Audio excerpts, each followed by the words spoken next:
Hello and welcome to the Free Cheese episode 633. I'm your Joe Dix, joined by Matt Sellner. Hello.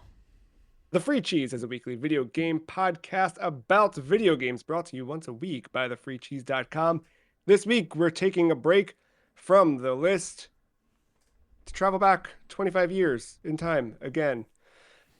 For the second time in a month. Yep. This time, just to talk about the PlayStation 2. Matt, as we get started, before we dive into the anniversary, what is my favorite PlayStation 2 game? That's my cold open for this one. Your Not favorite. cold open. What's my favorite PS2 game? And I have a guess for yours. I'm going to say Tony Hawk's Pro Skater 3. Nailed it. You got it in one. I think for you, my gut was Metal Gear Solid 2 Sons of Liberty. However, when I thought about it for a second, I think the correct answer is Metal Gear Solid 3 Snake Eater. That is correct. Okay, thank God. It was a toss-up between that and FF10. But I felt pretty good about Snake Eater. Yeah, Snake Eater. Has that, well, that obviously has shifted. Prior to Snake Eater, because you just played that for the first time a few years ago, what would you have said was your favorite? Would it have even been 2?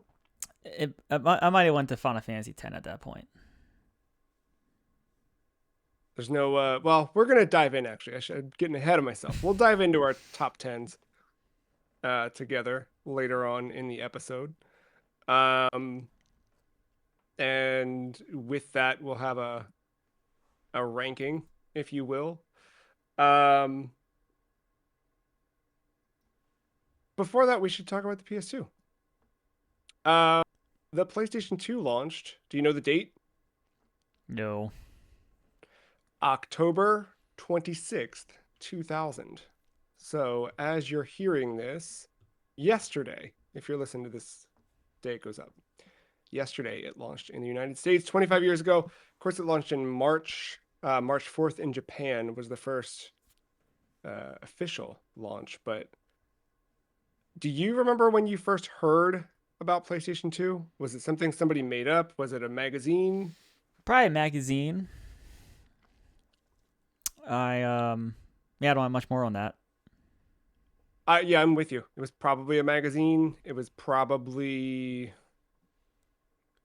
I don't know, a speculation about what it might be or what PlayStation was making, stuff like that. I don't know. Do you remember the first time you saw one? I do, actually. In person, that is. My neighbor across the street from me had one. Yeah. And it was older brothers. So I always go over and play like N64, probably No Mercy. And then at some point, their older brother who lived in their basement, who, again, like we never really like went down there or whatever, he did invite us down to play on his PlayStation 2. And the first game I played, I don't remember what year it was, but it was an Unreal Tournament. Ah, okay. Nice. I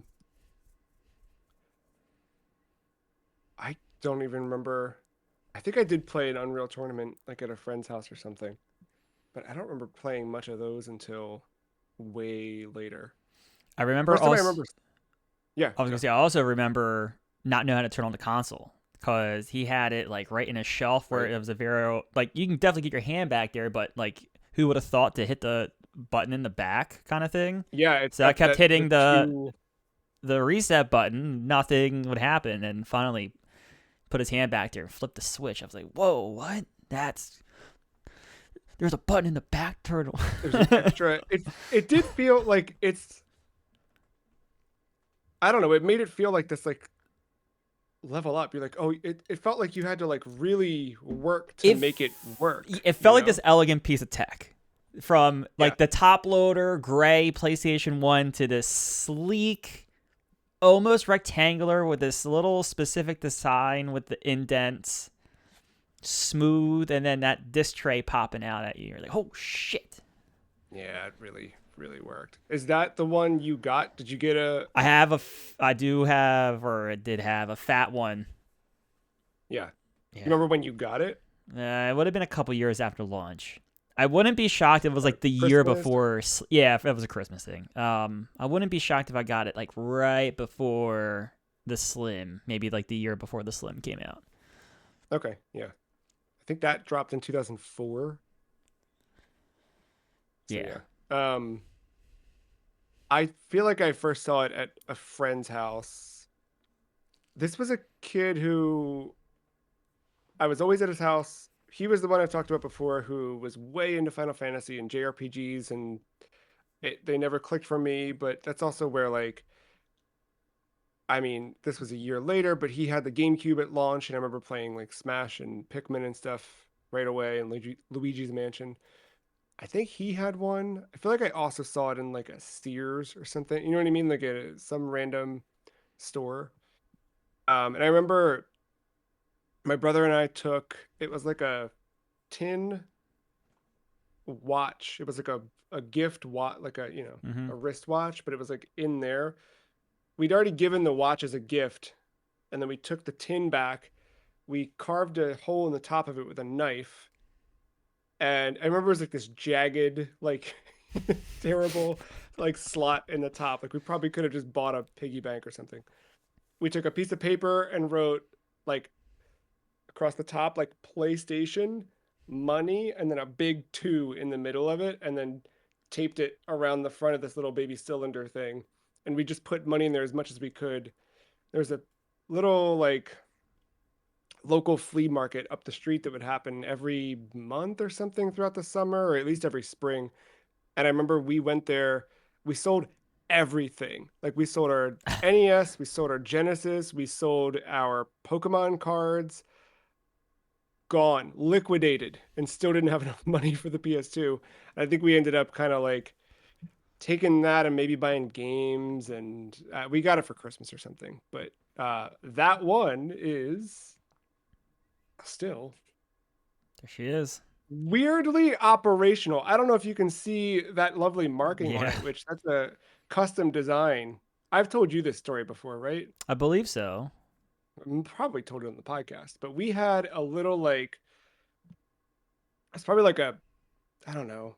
I have a 13-inch TV here, so it was smaller than that. It was probably like an 8-inch TV, like a Yes. little Yeah.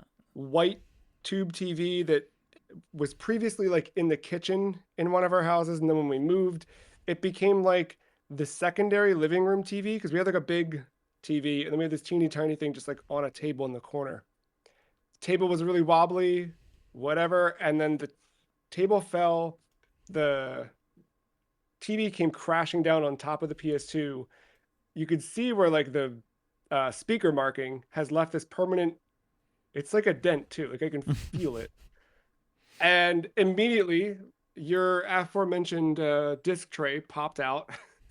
Whatever was in there just, yep, nope. And then it never read discs again. And I was like, great. So I think we went out, we got another one. Like, this is probably like 5 years into having it. So this is pretty later on, but we still needed one. So we got a second one. And then this one we never got rid of. We just sort of put in storage. And then I don't know, man. I pulled it out one day and plugged it in and it worked. And it's been working fine ever since. I don't know what happened or what changed, but it's good. This was my other favorite thing. Yep. The I I never had the love. vertical stand though. No, I didn't either. I think we stood it up like occasionally, just like on its own. But yeah, the ability to spin the logo on the disk drive was thrilling. Again, it Oh, felt you like know a what? I'm gonna take that back. I owned a multi-tab that had the vertical stand in it. oh, nice. I never had a multi-tap, and we should have gotten one because they're not that expensive, like in hindsight. But I remember us feeling like, ah, it's just so much. Like, don't. But yeah, Or I they think were I what, did. $50? Or maybe someone had access. I remember that vertical multi-tap being on my PlayStation. I just can't remember if I owned that one or not now. Yeah, It was on it though at one point. I know it was. yeah, it would have come in handy. We had plenty of games that could have benefited from it. Um, what significance does PlayStation 2 have in your life? I mean, growing up with it, I wouldn't like it doesn't have the significance being like the first thing I remember playing or like even the second thing or like being like the first PlayStation I own. I just Yeah. I that upgrade though from 1 to 2. I think the 2 to 3 has a beat probably, but I don't know, man. That 1 to 2 hit hard It hit back in the really day. hard. Yeah.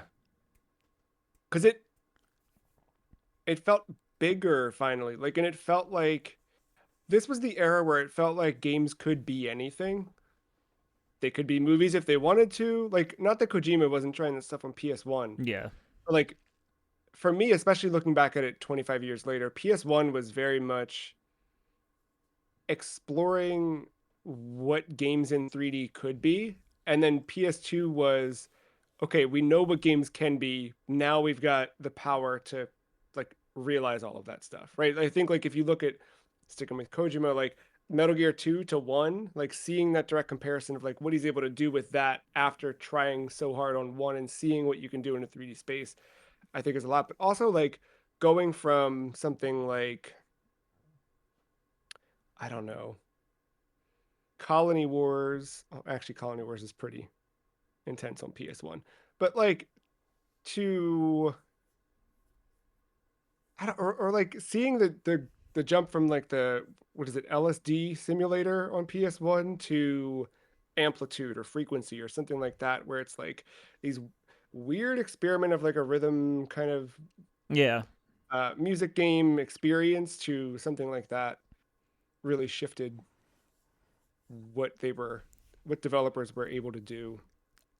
I think the other thing for me with PS2 is it's the era where we've talked about the puberty of video games and how it kind of aligned with the puberty of me. But this is the era where PS2 comes out where I'm also a little bit more informed. And then eventually, like by the end of this console's life cycle, I've got a job. I'm making my own purchases for the first time. Um, I remember I also like where my first job, second job was in the same shopping center as a GameStop. So Perfect. or EB, whatever it was. But like walking right in there and just like literally like getting a paycheck and then blowing it all at GameStop was very, very feasible. Um, Having a car at that point to drive places and then To also buy video drive games. to the Target or the Walmart to get video Oh games. yeah, 100%. Um, why do you think PS2 worked? Because I look back and I think about not that PlayStation wasn't strong coming out of that generation because it was. But coming into PS2, you already had Dreamcast on the market, which of course, you know. But PS2 was notably, and people have talked about this in the past, notably difficult to develop for and kind of intense for developers to try and wrap their head around. It was not so straightforward. And it was feedback around that that led Microsoft to make the Xbox specifically developer friendly. I think on the other side, where Nintendo maybe floundered with N64, GameCube still, like on paper, should have worked, but Yeah. it just didn't come together. What do you think it was for PS2 that clicked? I mean, I don't know. I think the Saturn kind of killed Sega's momentum, while Yeah, I like agree. you had Sega going on downward trend, while PlayStation became a thing during that Yeah. and whatever gen cycle that is. And then I think this is the start of Nintendo just being weird. Yeah. Like, This is the beginning of Nintendo saying like we're going to be over here. uh, like you have the Dreamcast, a box, pretty much. PlayStation 2, a box. How about equal dimensions, a cube? And it's Okay, very yes. small. We're just going to promote all these different colors and have a kind of normal controller, but still not the normal Mm-mm. controller. Mm-mm. No, not at all. um, yeah, and I think, despite it being niche, it didn't have like a direct. I mean, Dreamcast direct competition, but like I said, in opposite directions is the zeitgeist going into the launches of either console. And then Yeah, because that was Dreamcast's biggest thing was that. I mean, it launched first, sure, but the entire time it was like, but that PlayStation's coming out. But that PlayStation's I coming yes, out. and I remember that. Like as cool as the Dreamcast seemed at seeing it at people's places and stuff, for me it was just sort of like the Saturn had missed so hard, and I was a Genesis kid, right? So like Mm-hmm. for the Saturn to have missed and me to skip Saturn and go to PlayStation, it was yes, Dreamcast was there and it was there early, but to your point, PS2 was coming, and I think the other thing too was DVD was huge and new, and this was like an easy way to Trojan horse the DVD player into the household to the point where like I remember getting did I get I ended up getting a DVD player before I got DVDs, but I remember or before I got a PS2. But I remember that was like it was a you needed or you didn't need, but it felt like you needed the DVD player at the time. It was the new thing. And then the Mm-hmm. PS2 was like, well, why not get the console and the DVD player? Um, and I think that is maybe out of the gate one of the things that led people in droves to get one, which Sony would try again for the PS3, but I don't know that that really happened for Blu-ray. It kind of did, kind of. It was. Did you buy? I mean, it was a reason for sure because I had a Yeah, Blu-ray player in the household, and I became aware of the crispness of the image quickly on yeah, Blu-ray from yeah, DVD. So, yeah, when that PS3 Slim became a thing, it quickly became the second Blu-ray player in the house. yeah. With everybody flocking to PS2, do you know anybody who was actively playing games and didn't have a PS2? No, I Yeah, know I people agree. that would become like Xbox as their primary console and maybe get rid of Mhm. the PlayStation 2 because of that, but everyone in it did that initial part of it was on PlayStation 2 that I knew. Yeah, I mean, it really took off. Everybody like kind of had it as a minimum and maybe had some other stuff, but they always had a PS2. I feel like, yeah, no. Like the one kid I was thinking about who I remember having an Xbox, I think even like if he didn't have a PS2, his brother had a PS2. Thinking of everything that started in that era, it's the beginning of more cinematic games, more obviously the DVD advent. Uh, I think it's also the beginning of like where Sony starts to shift. I mean, the internet being on these consoles really changes everything, and the ability to patch games and that era really shifts how game development works. And I think the last honestly, I feel like the last 5 years, maybe I'm wrong. I feel like the last 5 years have really shaped where PlayStation is more than the time before.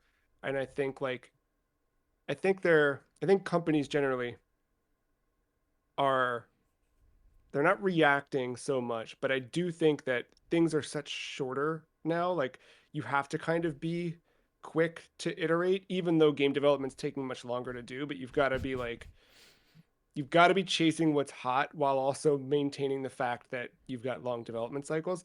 And I feel like back in this era, you were able to obviously experiment more, but I also feel like the stuff that came out of this sort of set the tone for where we would go for a lot longer. I feel like that part's getting shorter.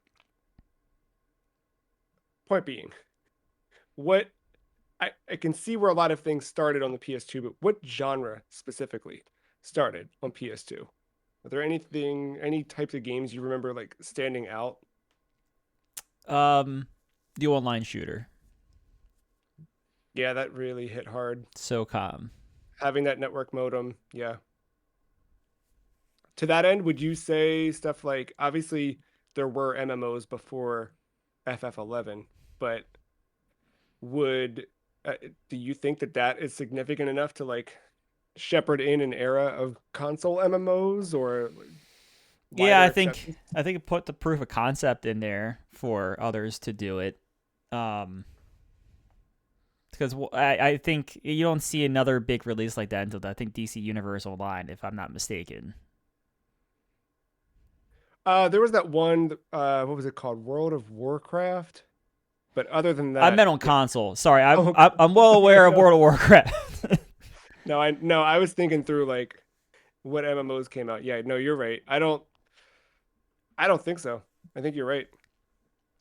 Yeah, so I think Um, that you get the blueprint. I don't know. I wouldn't say I would say like the real launch of the genre happens in the PS3 when you know actually get like 14, mhm. and there are others that have made their way on the PlayStation 3 that I can't think of. Well, now like Destiny, kind of, Yeah, that's a depending on different. your interpretation. I Yeah, know.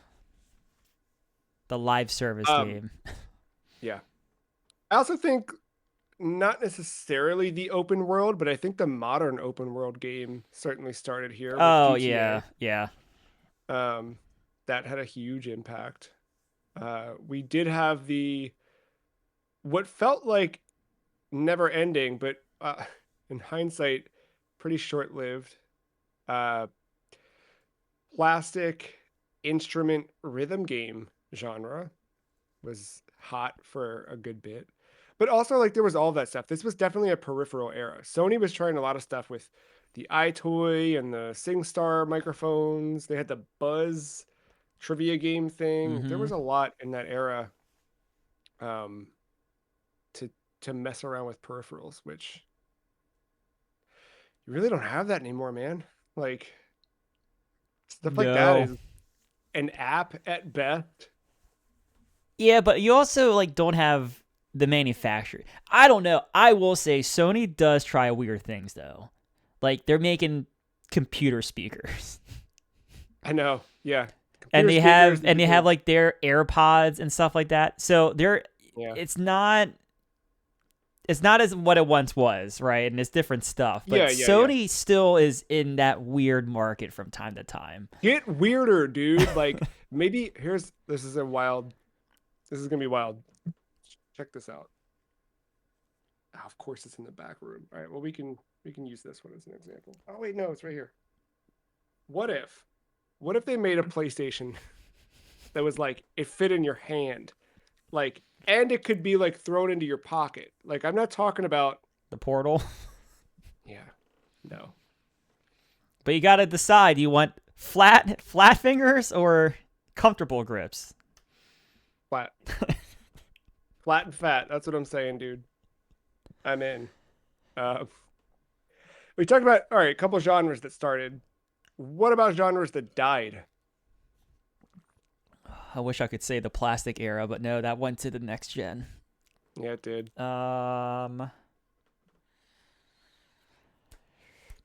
Oh, the fun sports games. Yeah, because we kind of went all sim after this.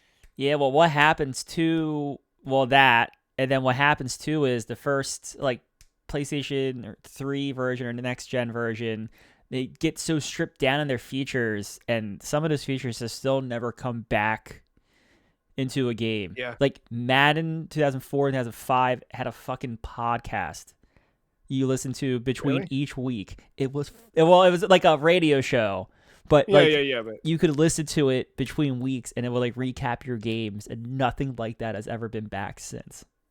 I love it. How did they do that? Just, I guess, like enough voice recording and then dynamic. Yep. Yeah, I that's mean, cool.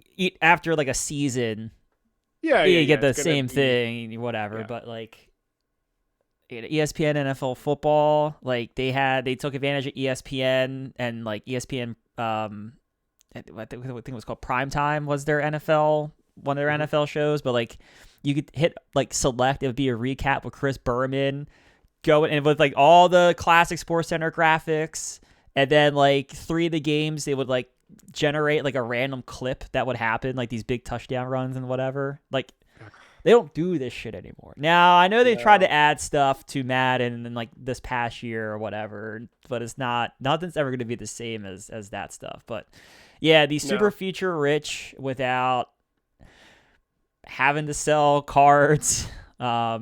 Yeah, to me, yeah, man. All that That all really that kind of died here.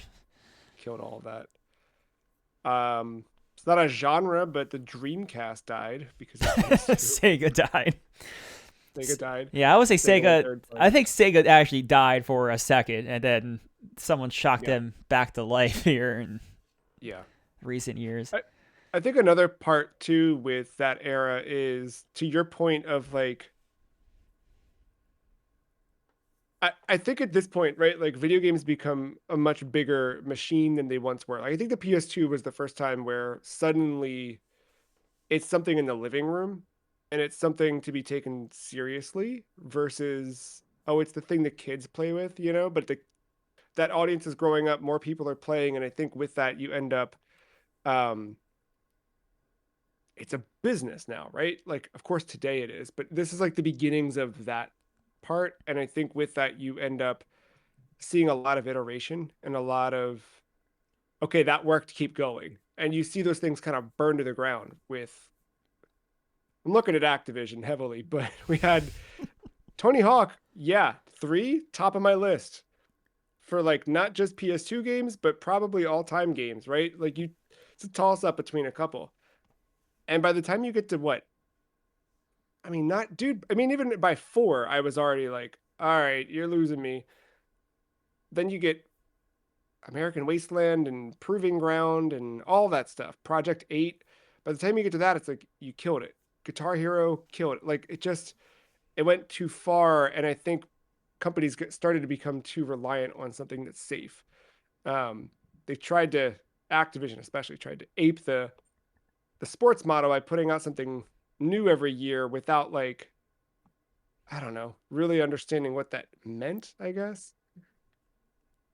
Yeah, it didn't work. But I think to that end, like a lot of the stuff like that kind of died. I think you lose that. I remember with like Rock Band and Guitar Hero because it was yearly, right? And you were like, all Yeah. right, we know there's one coming. What's the set list going to be? And by the time you start to hit like 4 and 5, you're like, oh shit, that one. If it was like, say for instance, like Guitar Hero 4, you're like, Yeah. oh shit, half this playlist is playable between Rock Bands 1 through 3 already, and then vice versa. Rock Band like 5 will Oh come out, yeah. or you know, Yeah. 4. I guess 3 was the last one that actually did proper. But like the thing with 3 though was like it already had such an intense online base that you could just purchase music just continuously Right. that by the Yeah, time you they didn't release need a the set list, core. it's like, well, like half this shit I would even play now that I got this whole set list. Yeah, Yeah, it became yeah, really I know what weird. you mean. Yeah. Are they ever coming back? Or are we fully No, gone? they're I mean, come on now, they're in Fortnite. We're done. Ah, right. I forgot. I forgot. Yeah. That's weird. It's weird. I mean, we're 20 years out from Guitar Hero, right? You'd think there'd be like a something. I don't know. Nah, we're done. Which feature is most underutilized from the PS2 era? Feature Yeah. those front USBs, man.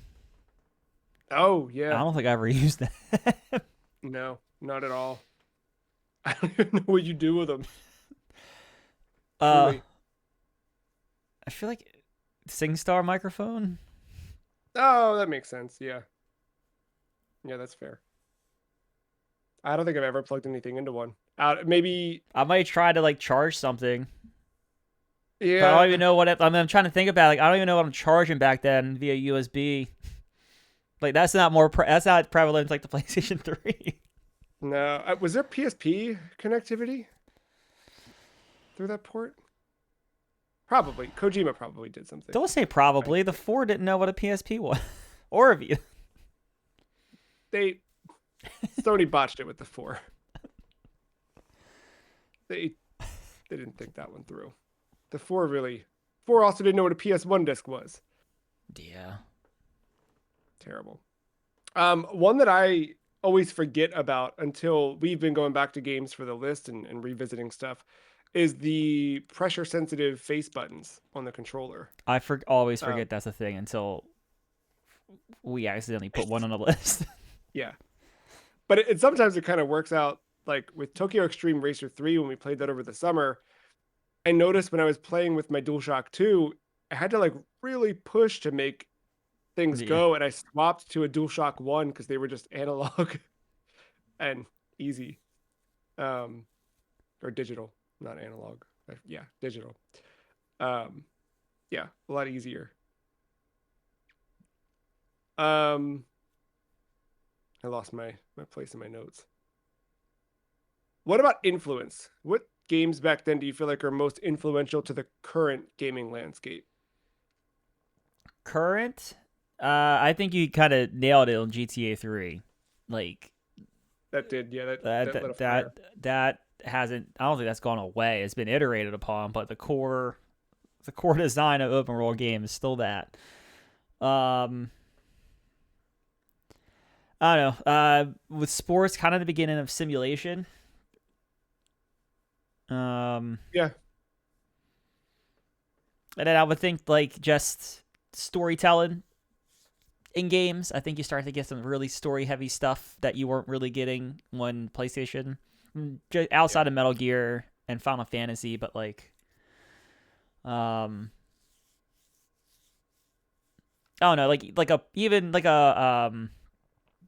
like when you think of like a mascot platform, like you think about Crash Bandicoot versus like how a story is told with a Ratchet and Clank or a Jack and Daxter game. yeah, yeah, Um, I think you start to get more of that in video games with the PlayStation 2, and that's now obviously influenced so far. yeah. I think. I mean, I see the 360 more as influential in today's games when you just think about online and Yes. shooters because those Yes. are still like the dominant thing. Um, but yeah, GTA can't be ignored. Like 6 is so I overwhelming across the industry, like just for the last however many years, and five's been so dominant. It's still like on charts constantly. Yeah, it's something. Um,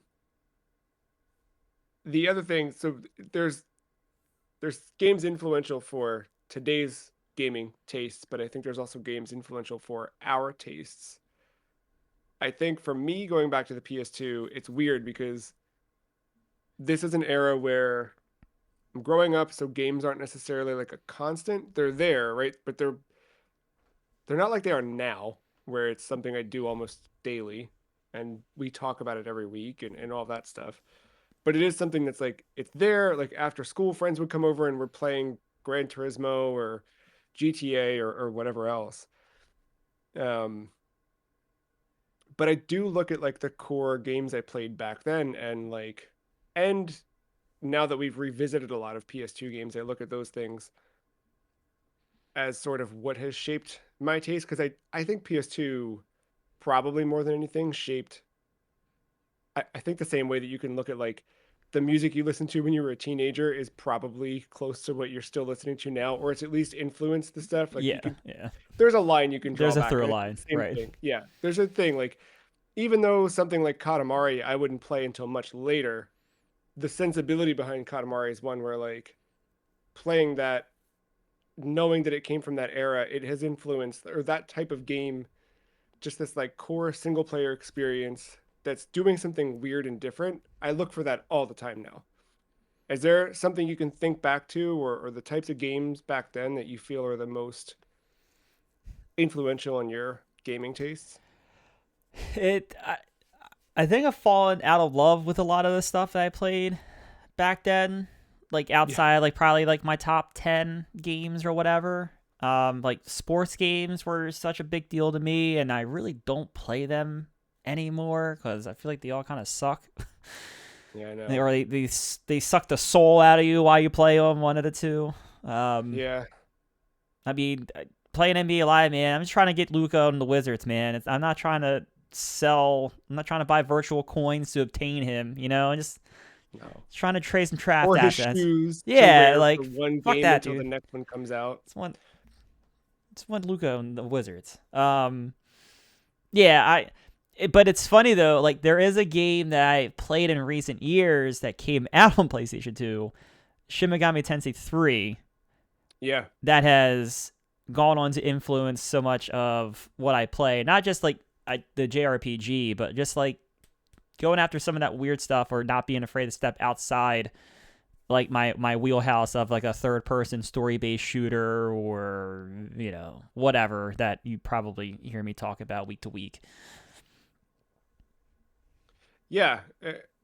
That that one really did hit you, which I'm happy about because it's Never beat it. Still haven't beaten it, but no, me neither. And I just started 4 too, even though I've got 3 unfinished. I wanted something to do on my DS. What can I say? Um, well, with that, we also always talk about games that feel like a PS2 game. Of course, we use that as a compliment and a term of endearment. Thinking about that, which modern games do you feel reach back to the PS2 in design, scope, gameplay, feel? I'll give you a minute to think. I had the upper hand here in writing the question, so I have some answers prepared. I think one from our list is Disaster Report 4. That was the first one I thought of. Is like Disaster Report 4 is a PS2 game. They've been making that same game since the first Disaster Report slash Raw Danger in America. And I think 4 was just more of that. They were just able to do a bit more with the hardware a little bit. Um, I just wrapped Silent Hill F, and I think that one is a really good PS2 game. Like it beginning to end, it's not adding a lot more. There aren't too many systems like competing with one another. It just feels pretty straightforward as an experience. It's isolated in these little areas. Like it feels very concentrated. I think the only thing that makes it not feel like a PS2 game is the fact that it's Dark Souls combat, shoulder buttons and everything. mm-hmm. Um, Near Automata is another one that just like it's just I think what I keep coming back to is like core gameplay is like the thing for me. And I feel like PS2, as we graduated away from gameplay as the focus, we got more into the cinematic era, especially from like a Sony first party perspective. But I think in turn we kind of traded that. But I think Nier sticks to that core a lot. I do think from a Sony first party perspective, Astrobot is one that obviously like what you're playing could never have been done on a PS2, but that core conceit of let's just have fun and let's build this world. And of course, in the case of Astrobot, there's all this homage to PlayStation's history. I feel like that's something that you would have got, you would, the same sensibility would have been applied to a PS2 game. I got a couple more, but I'll let you, if you got a couple you want to. I'm still struggling to think of some in recent memory, but like I would even throw out Expedition 33. I mean, it's such on the lineage of Final Fantasy X, but just straight up turn based combat, not trying to hold your hand like action or it's not an action RPG that you see so much of nowadays as opposed to traditional turn based. But with the focus on story and just level and mechanics and whatnot. Um, And I think that game, I haven't played it, but knowing what I know of it, like it's just, I think the essence of what we're going for when we talk about this is real in that, where it's like, it's a world that's believable. The gameplay is what it is. Like you kind of know how to play it right away, but you never want to stop playing it all the way through to the end. Like it never grows tired. They don't need to introduce a whole lot more because it just is good. And I think the problem we have with modern games a lot, or where I feel like some of them falter, is like all these competing like systems and currencies and like little tasks and things to do that just like feel like extra unnecessary things that aren't like core to the experience. I don't know. It's hard to always quantify. Um Ghostwire Tokyo was one I remember from a few years back. You never went back to that one, did you? nope. It's pretty good, but that is very much like a PS2 game. Um, in fact, the reason I stopped playing it and didn't get across the finish line on it is because it started to feel too much like a modern open world game by the end. But all the stuff leading up to it, like just the design and the scope of it, it felt like a PS2 game. I Yeah, don't have I any don't more know. specific. I just like that also that feeling of like you can complete it. It's not like a Yes. live service thing. There's no grinding involved. I mean, you might be like grinding the Or aspect if of it's like, grinding, it's like fun. or or you're trying to get past the level. It's not like oh, let me clock in for my weekly That is quest. exactly yes. Yes, Yeah, yeah, yeah. it's you. There is a front and a back to it, and Hmm. you may like a DLC to it, and it can be added to it, but it is This is what there. it It is. is what it is to a degree, and you may have to wait for its sequel to get a continuation of the story or whatever. Yeah, that's a good point. Um, on PlayStation as a brand, what do you think the long-lasting impact of PS2 is? Ooh. I think we're seeing history repeat itself still, just a touch, Mm, just a smidge, but I think we got that first taste of what Sony begins to think of their video game department when they're at the top and they hmm. get too, I don't want to say comfortable because that means they're not taking risks. I would say some of their video games they're not taking as many risks on, but like they had this like assumption that they'll stay there without trying. Yeah, that's a good that's a good description of it. And it stinks because it's I don't yeah. We talk about that Uh, yeah. a lot Yeah. in and out of the podcast, but just the first party stuff, especially on the Sony side, just has been so boring in the last for this console, like Yeah. PS5. But yeah, I mean that's Sony kind of transitioned to PS3, but like during PlayStation 2, it was just this breath of just creativity and go nuts and use the hardware as best you can to come up with stuff. And that goes first party, third party. Like they had Yeah. all these relationships with all these developers that they had from PlayStation 1 and they brought over to PlayStation 2, thank God, because developing on the thing sucked. And yeah, they just didn't have the Xbox competition at the time, and it was like that was the place to live if you wanted that type of video game. Yeah, I think that's the thing that I think about like with the legacy or the impact of PS2 on the overall brand is like there's the sort of like ubiquity of a PS2.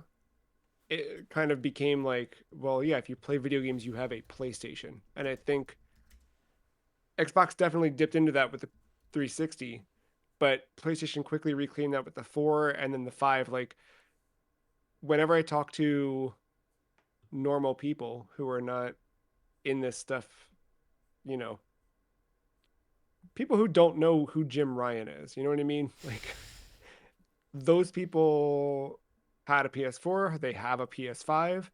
If you tell them a PS6 is coming, they'll probably be mad, but they're going to buy a PS6.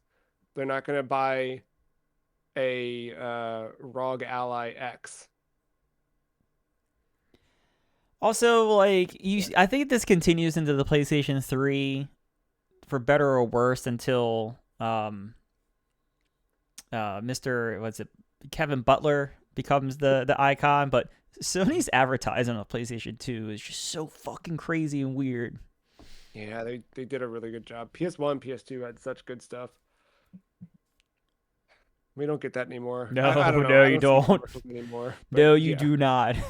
I feel like the commercials you get now for video games, like if I ever see them like during NBA playoffs or something, it's like here's a clip of a video game that is soon to release, and here's a white background with a PlayStation logo on it to let you know this is where you can buy and play that game. Or somehow, some way, a I don't know how the biology works, but somehow a mixed nuclear family is playing in their living room, and they have controllers, and they're mashing all these buttons that make no fucking sense in any video game, and then That's how you game, and dude. then you turn around 180, and they're all playing fucking Crash Bash or whatever party game you want to be playing nowadays. Crash Bash, the hottest one with all the kids. When's the last time PlayStation made a PS2 game? Oh, Astro. You kind of said it already, but Astrobot. Yeah, that's fair. But before that, Is Death Stranding a PS2 game? yeah. No, because there's no bullshit with that. I mean, there's well, all right, Yeah. there is some of the living world stuff, but That's cool though. but That's yeah, a that's cool like yeah, realization of that. Yeah. that's a different type of take on That's the a multiplayer. PS2's mindset. Yeah, Death Is Stranding. Marvel's Spider-Man 2 a PS2 game? I would think so. Again, I got front to agree. back. I, like it's not too far removed from the DNA of the original Spider-Man 2 Yeah, on yeah. PlayStation 2. Exactly. Um, is Returnal a PlayStation 2 game? The only reason I say no is because the roguelike stuff didn't cap. I think next gen is when you start seeing the rogue stuff. Yeah, that's fair. That's fair. Has Nintendo ever made a PlayStation 2 game? Yeah, I'm just like I think Metroid Prime would be great. I think that's a fantastic example. Like because you know PlayStation always leans towards shooters. Not that Metroid is by Nintendo's terms is probably a shooter, but yeah, that's fair.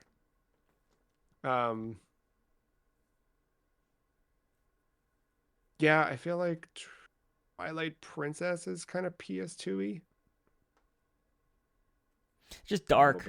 It's not like a bright. I don't know. Yeah. I guess Majoni is on the darker side. Yeah, that's true.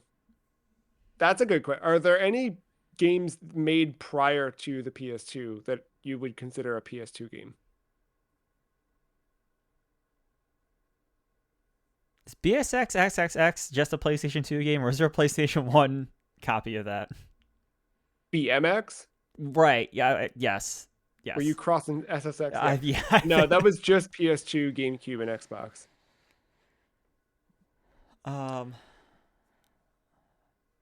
I feel like now I've got some PS1 games I'm thinking of, like Galarians and Silent Bomber and stuff, but those are PS1 games.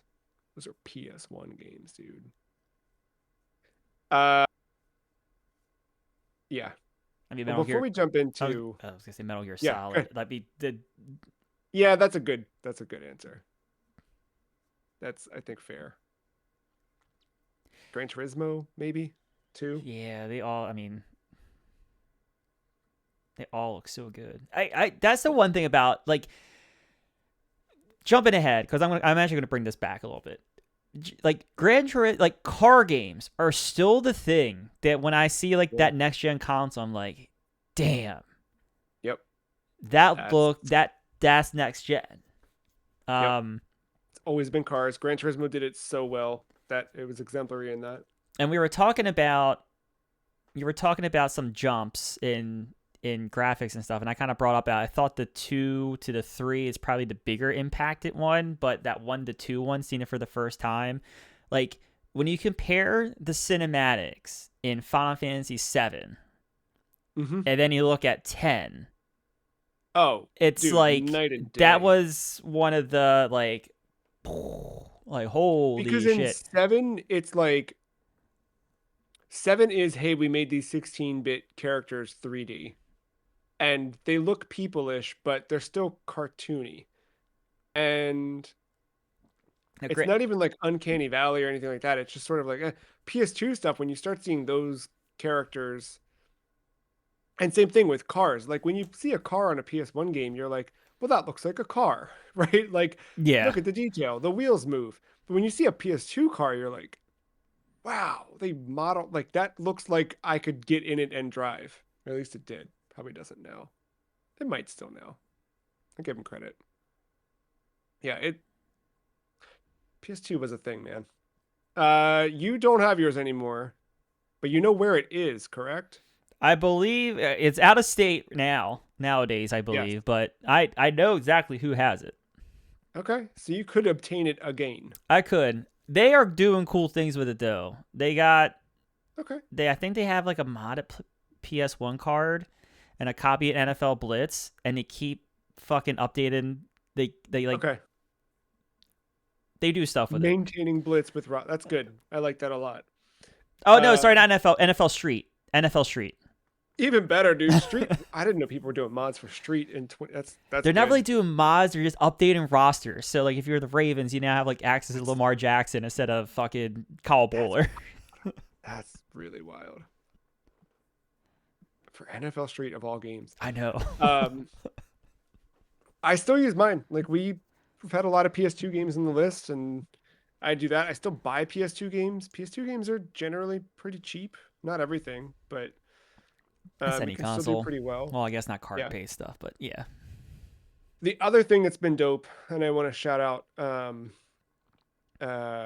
gosh, what are they? 8-bit mods, but the folks behind the MemCard Pro, and this is the MemCard Pro 2, but like you just now have an SD card that lets you save everything. The really dope thing, there's a micro USB port on the front so that you can connect this to a PS3. Of course, if you have a PS3 with the card slot, you just pop it in. But you can do that and easily transfer your saves between disc games there and any of the like digital games you'd buy on PS2 or PS3 network. Mm-hmm.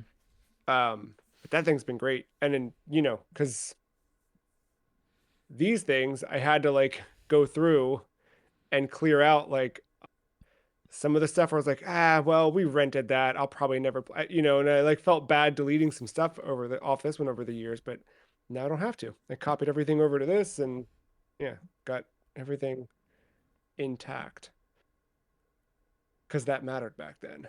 Um, we could do a quick volley back and forth. Hit me with your top 10. We'll do tens, nines, eights. Yeah, I would say this is probably not the most represented. I can't say the word. This probably does not represent my top 10 probably to its full degree. I'm with you. If I invested more time into doing this than an hour, I would probably have more diverse list. But I'm gonna hit you with my number 10, MVP baseball 2004. Yeah, solid. Good old I EA think I rented Sports. that one. Yeah. Um, yeah, I think to your point, like my list is a little weird. My list is a little meat and potatoes, but also I've got this list of games that I've unfinished on PS2 that like if I do finish those, they could easily end up on this. Like Ape Escape 2, Silent Hill 2, Mr. Mosquito, That's Castlevania. a good point. Everything on my list has been finished, and I think that's part of the reason why they made my list. I stuck to that. Including my number 10, Dead to Rights, Oh, which yes. I skipped school in 8th grade, rented from Yes. Blockbuster, and a friend of mine and it was one of those snow days where we didn't get off school and we were so mad that we didn't get off school. So we skipped school, went to Blockbuster, rented Dead to Rights, came home and beat it in a day. And that game ruled. I remember we were like scrambling to beat it because he needed to like get back home to make it look like he went to school that day. That's awesome. Just a guy and his dog. It was pretty good. What do you Uh, got at 9? one is on the list. SSX Tricky. Hey, that's what my number 9 Is is. it really? That's awesome. Yeah. Yeah, dude, that game rules. I never play a lot of 3. I played 3 on Xbox backwards because it's on the store, so you can get it there. I played it a lot there because I think you can play it at like 4K. It looks really Oh, good. I nice. recommend it. Yeah, it's cool. It's like $10 on Xbox store. But yeah, Tricky was the one I remember we played a bunch when we first got our PS2. What's your number 8? It's the Star Wars Battlefront 1. Oh, that is or is not BioWare. No, they didn't do. They did Knights of the Old Republic. Battlefront is That's shooter. the third person, or I guess you do first person shooter It's like the war, like emulating big battles, trooper battles. That one, the one I got remade by Dice in a Yes, yes, yes. lackluster way. That one, but people loved that, Dude, man. that game's so Battlefront was good. And that was when huge. I Yeah, loved Star Wars too. yeah. It was a lot of fun. They had like a story campaign, and then they also, if I remember, I might be crossing some stuff up with Battlefront 2, but like there was this mode where you can just kind of like set up like a war, and you pick your battles and like do like kind of like turf war type of things, so little skirmishes. And there was a little bit of strategy involved and when to attack where, but yeah, I I know like that. people will probably say two. A lot more people will say two is better because it's a lot more fleshed out. But two is more the prequel saga, and I don't know, maybe I'm too. Maybe I'm Yeah. thinking too fondly of myself. But I like to think that I didn't like the prequel saga as it was happening. Not a lot of people did. They were Well, I was a pretty kid. vocal. I was a kid, so I was, Yeah, yeah, all the yeah. fancy lightsaber battles and stuff, But Sure, sure, sure. Well, two was also the one that got Jackie T on stage with Chewbacca in that custom PSP. My number 8 is NBA Street, also on the list. oh, I love that game a lot, that, though, man. that that's probably one that could maybe make its way on here. Number 7. So this is actually, I made an exception, but I know so much about this game. ESPN Football 2K5. Now 2K4 is the Oh one we yeah, have on the list, but I know 2K5 incremented like everything plus one, and I know it's the superior game. yeah, yep. That I played a lot of five because five was the $20 one, right? Yep, with T.O. on the cover as a Philadelphia Yep, Eagle, yep, yep, yep. outstretched. Um, I remember. yep, yep. I can see the thing. It's like an all white Yep, background with that, yep. and I feel like it also had the uh it wasn't on the box art to have it as $20, but I remember it was, Well advertised. yes, probably a lot of stickers and whatnot. Um, I have this. I'm just double checking to make sure this is the correct answer for me. I think so. No, I think it's more this.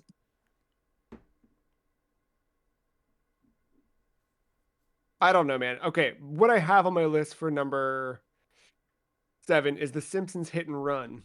But I'm Okay. like, is it Hit and Run or is it Road Rage? Like, which one did I actually play and love more of? Well, Hit and Run was the actual open world one, right? Yeah, it was. And Road Rage was the Crazy Taxi ripoff.